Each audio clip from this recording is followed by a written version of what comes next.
Txikitatik eskolanak egin ditut, hau da, nire sormena beti saiatu naiz egiten, hori bai, tindatu kamisetak, hori gogoratzen duzu tinteak Iberia tinteak eta hor urberotan, eta hori orduan beti egin dut, hori amak esaten zuen edo, bueno, inoiz izorratu nituen gauzak ere probatzen eta hori.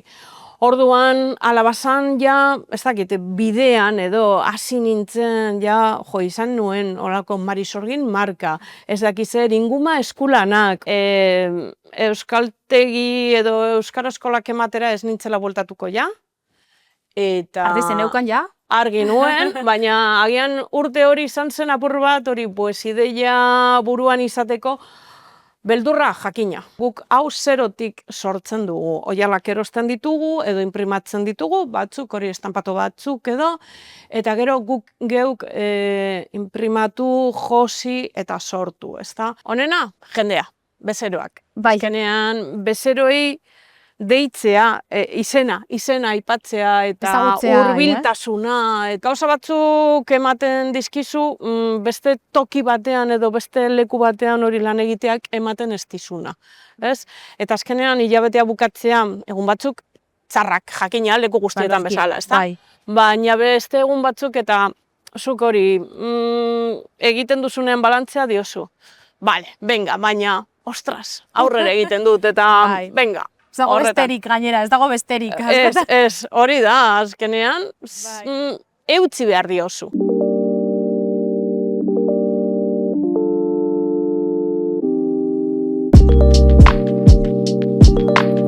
Nor zinezu, nor zen Bego, Alabazan denda ireki baino lehen, edo Alabazan sortu baino lehen? Nor zen Bego. Bego, bueno, edo ni, izan nintzen, edo banintzen euskara irakaslea euskaltegian. Urteak daramatzat, osea, 21 urterekin hasi nintzen euskara eskolak ematen. Eta behitu, eta nik lehen gorrotatzen nuen euskara, orduan pentsa, apur bat hori. Baina, azkenean lortu zuten nik maitatzea eta horrekin segitzea.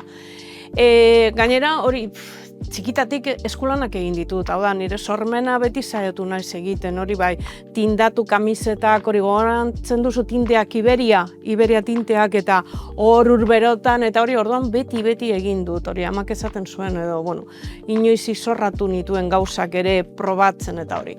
Orduan, Alabazan ja, ez dakit, bidean edo hasi nintzen, ja, izan nuen olako Marisorgin marka, ez dakiz zer, inguma eskulanak, orduan niri ibilbidea izan da apur bat paraleloa, euskara irakaslea eta sormen hori lantzen.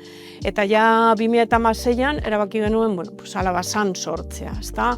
Eta geroago, bueno, guztiak ezagutzen dugun pandemia, eta 2021 batean ja denda zabaldu genuen, ja kalean edo. Lehenago, azokak egiten genituen, joaten ginen azokaz azoka, eta parte hartu dugu hainbat merkatutan, Open Jorgan Bara, eta hoietan, eta Mungiako Gabonetako azokan, eta hori. Baina apur bat hori, nahiko paraleloa izan da, euskara eskolak ematea eta sormena lantzea. Hasieran, aldi berean, euskaltegiko irakaslea zinen. Noiz erabaki zenuen euskaltegia ustea eta zergatik? Ze pasatu zen momentu horretan? Orain dela 2 urte luze edo, nik euskaltegian nuen kontratua bukatu zitzaidan, umea ere badugu, orduan apur bat hori batera egiteko zaila, aprobetsatu nuen, langabezia nuela, eta esan genuen, apur bat itxoin, hori ordezkapenetarako itxoin, ikusten genuen dendan garai batzuetan, ez zela beharrezkoa 2 pertsona, baina beste garai batzuetan, bai, ezta?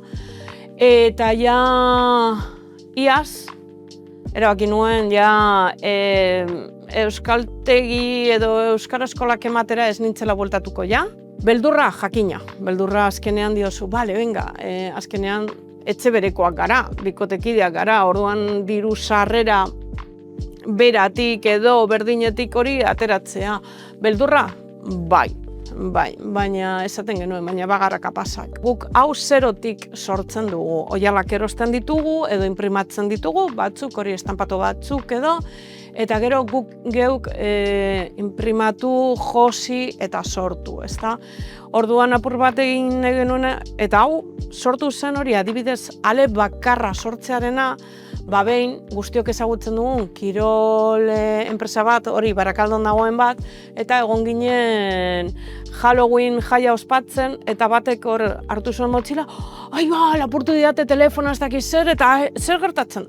Ba, zegoen motxila berdina, karo, baina zen berea. Orduan hor astoramena eta hori, orduan zen genuen, ostras, bitu, hori izan daiteke, ideia. Desberdina, orduan ale bakarra egitea. Bego, zure kasuan, zer da saltoki batean lan egiteko onena? Zer esango zenuke?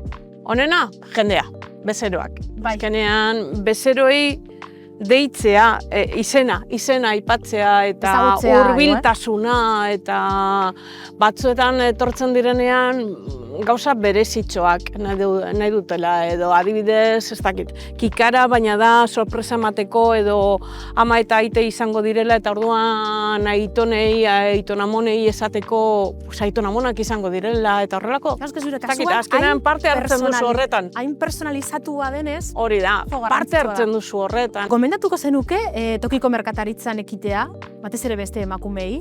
A ber, bai, baina batzuetan pentsatzen dugu oso polita dana hori, pasatuko zarela zerotik egunera, lan egin behar duzu,